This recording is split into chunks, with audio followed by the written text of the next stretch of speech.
안녕하세요. 미국 교사입니다. ¿Por qué? ¿Por qué lo piensas? ¿No? ¿Es una imaginación? ¿Alguien más? It makes it look different than it is. So effect is like change. 오늘은 아이들의 논리적 사고를 키워주는 미국 교육 3가지 특징을 설명해 드리려고 하는데요. 첫 번째는 아이들이 말을 많이 하는 수업입니다. 읽기, 쓰기, 수학 수업을 예를 들어 설명해 드릴게요. 읽기 수업은요, 매일매일 선생님이 어떠한 중요한 부분을 집중해서 책을 읽으라고 하는데요. 그날 선생님이 주인공이 겪고 있는 문제를 집중하라고 하였더라면 아이들은 책을 읽을 때 자기가 읽고 있는 부분이 어떻게 주인공이 겪고 있는 문제와 연관이 되어 있는지 생각을 해야 합니다. 그리고 나서 중요한 부분이 있다면 메모를 해두어야 되는데요. 수업이 끝나기 전에 아이들은 자신이 적은 노트를 친구들과 공유하는 시간이 있는데요. 친구들이 만약 이해를 한다면 자신이 적은 노트가 맞다는 것이고, 친구들이 이해를 하지 못한다면 자신이 적은 노트가 약간 부족한 부분이 있다는 걸 설명하는데요. 이 두 친구와 반복적으로 한 번은 자신이 나누고 한 번은 친구가 나누는 것을 듣는 시간이 있습니다. 각 단원이 끝나기 전에 아이들은 책 한 권을 선정하여서 포스터나 프레젠테이션을 만들어야 합니다. 자신이 읽었던 책일 수도 있고 아니면 선생님과 다 같이 읽었던 책일 수도 있는데요. 발표 내용 안에는 그 책을 설명할 때 자신이 배운 것들과 연결해서 설명을 해야 하는데, 책 내용을 말하는 것뿐만 아니라 책 내용을 바탕으로 주인공의 이런 변화가 있었다, 주인공이 겪는 문제가 이렇게 해결이 되었다, 그리고 자신의 의견이 이렇다라고 설명을 하는 것이죠. 자신의 의견을 그저 나는 이 책에 대해서 이렇게 생각한다 라고 끝나는 것이 아니라 책을 바탕으로 자신이 이렇게 생각을 하게 되었다 라는 것을 인지하고 그것을 아이들에게 설명을 하는 것인데, 친구들은 그 발표를 이해했는지 이해하지 못하였는지 설명할 수 있는 기회가 있습니다. 발표자는 자기 친구들에게도 의견을 들음으로써 자기 발표 실력과 자기가 얼만큼 책을 이해했는지를 알게 되는 순간인 거죠. 수학 수업은 답을 그저 말하는 것으로 끝나는 것이 아니라 자기가 답을 얻기까지 어떤 과정을 거쳤는지 설명을 할 수 있는 시간이 있는데요. 예를 들면 25 더하기 39라는 문제에서 첫 번째 방법은 20 더하기 30 더하기 5 더하기 9가 있고, 두 번째는 25 더하기 30 더하기 9, 세 번째는 25 더하기 35 더하기 4, 이렇게 다른 방법이 있습니다. 이때 친구들과 자기가 같은 방법으로 답을 찾았더라면 다른 방법이 무엇이 있을까 생각하는 시간도 있고요.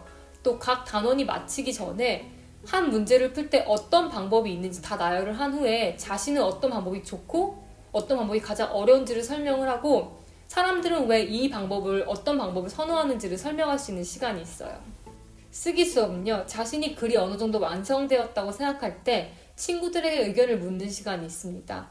이때 친구들은 체크리스트를 바탕으로 어떤 부분을 수정하면 좋겠다라는 의견을 내놓는데요. 글 쓰이는 마지막에 단원이 끝나고 글을 발표하는 시간에 자신이 어떤 의견을 받아들였고 어떤 의견을 받아들이지 않았는지 설명을 해야 합니다. 아이들은 자신이 배우는 것으로 끝나는 것이 아니라 자신이 배우는 과정을 설명하는 것이에요. 두 번째 특징은요, 많은 종류의 글쓰기인데요. 미국 아이들은 글을 쓸 수 있을 때부터 고학년까지 크게 3가지 종류의 글을 쓰는데, 반복적인 것 같지만 매 학년마다 추가되는 내용이 있고 조금 다른 종류의 글을 쓰면서 아이들은 글쓰기를 잘하게 됩니다. 이 3가지 글쓰기는 제가 슬라이드로 설명해 드릴게요. 첫 번째 글 종류는 이야기입니다. 이야기에도 4가지 종류가 있는데요. 실제 있었던 이야기, 실제 있을 법한 이야기, 동화, 그리고 판타지가 있습니다. 아이들은 이야기에도 다른 종류가 있다는 것을 먼저 배우고요. 저학년 때는 자기가 겪었던 이야기를 위주로 글을 쓴다면 고학년이 돼서는 다른 종류의 글을 쓰기 시작하는데요. 글을 쓰기 전에 한 이틀에서 3일 정도는 플래닝 기간이라고 자기가 쓰고 있는, 자기가 지어내는 이야기의 캐릭터들이 어떤지 분석을 먼저 하고 난 후에, 여기 스토리 아크, 줄거리 구조라고 하는데, 줄거리 구조를 따라서 처음, 중간, 마지막을 이렇게 그려본 다음에 자신의 이야기가 어떻게 부드럽게 이어지는지를 먼저 생각을 합니다. 여기 클라이맥스랑 끝이 가장 중요한데, 아이들은 갑자기 문제가 해결되고 엔딩이 허무맹랑하게 끝나지 않기 위하여서 이 과정을 굉장히 오랜 시간을 걸쳐서 플래닝을 합니다. 그리고 나서 이야기를 쓰기 시작합니다. 아이들은 이렇게 글쓰기에서 배우는 줄거리 구조를 평소 말할 때도 쓸 수 있다고 생각합니다. 중요한 부분은 넣고 중요하지 않은 부분은 좀 더 간결하게 설명하는 법을 배운다고 생각합니다. 두 번째 글 종류는 정보글인데요. 정보글도 두 가지로 나눠집니다. 첫 번째는 특정 토픽을 설명하는 글이 있고요. 두 번째는 역사나 사회적인 문제를 설명하는 글입니다. 정보글도 똑같이 2, 3일 정도 플래닝 시간을 보내는데요. 플래닝을 할 때 여기 boxes and bullets라는 것을 먼저 그리고 나서 시작을 합니다. 박스 안에는 내가 말하고 싶은 것이 무엇인가 주장하는 것을 먼저 적고요. bullets에는 내 주장의 이유 아니면 설명하는 단어, 문장을 적습니다. 그리고 나서 그 bullets 밑에는 또 다른 bullet을 만들어가지고 예시를 적는 거예요. 이렇게 아이들은 한 3, 4가지 토픽을 먼저 구상한 다음에 자신이 어떤 글을 정말 쓰고 싶은지 결정을 하고 글을 쓰기 시작하는데요.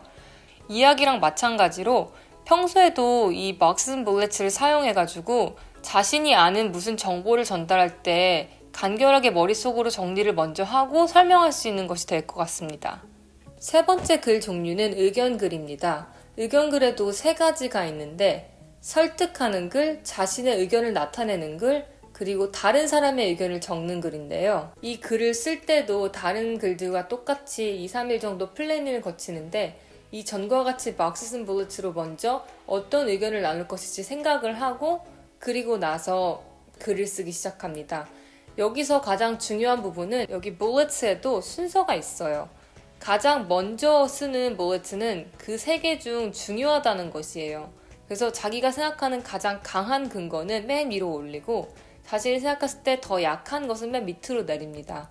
아이들은 이렇게 반복적으로 boxes and bullets를 쓰고 연습하면서 자신이 상대방한테 자신의 의견을 전할 때 어떤 것을 가장 먼저 시작해야 되는 것인지 자연스럽게 배우는 것 같습니다. 네, 이렇게 아이들은 많은 종류의 글쓰기를 배우고 글을 쓰면서 자신이 이러한 의견을 낼 때 어떠한 글 스타일을 쓰고 또 어떤 식으로 말을 하면 좋겠다라는 것을 자연스럽게 배우는 것 같습니다. 세 번째 특징은 토론으로 이어지는 발표 시간입니다. 미국에서는 발표를 할 때 그저 자신의 의견을 내고 끝내는 것이 아니라 자신의 의견이 그 전 발표자와 아니면 또는 토픽과 어떤 식으로 연관이 있는지 설명해야 하는데요. 아이들은 전 사람에게 동의를 하는지 반대를 하는지 추가 내용을 묻고 싶은 것인지 먼저 밝힌 후에 그리고 나서야 자기의 의견을 말할 수 있는 기회가 있습니다. 선생님들은 아이들이 먼저 발표를 시작할 때 어떤 단어를 쓰면 좋은지 어떤 문장을 쓰면 좋은지를 칠판이나 게시판에 붙여놔서 아이들은 이것에 익숙해지고 가끔은 읽는 경우도 있어요. 난 너의 의견에 반대해. 왜냐하면 이런 식으로 읽다가 어느 순간 이게 입에 익숙해지면 그것을 읽지 않고도 자기 단어로서 쓰게 되는 것이죠. 이렇게 토론적인 발표를 하다 보면 아이들은 자신의 의견을 낼 때 이 의견이 흐름에 맞는지 아니면 주제에 적합한지 생각할 수 있는 기회가 있는 것 같습니다. 그리고 생각을 할 때, 말을 할 때 자신의 의견이기 때문에 맞다가 아니라 이게 주제와 아니면 친구들의 대화와 어떤 연관이 있는지를 생각할 수 있는 기회를 주고요. 네, 오늘은 이렇게 아이들의 논리적 사고를 키워주는 미국 교육 특징 3가지를 말씀드렸는데요. 질문이 있으시면 밑에 답변으로 남겨주시고 좋아요와 구독 부탁합니다. 감사합니다.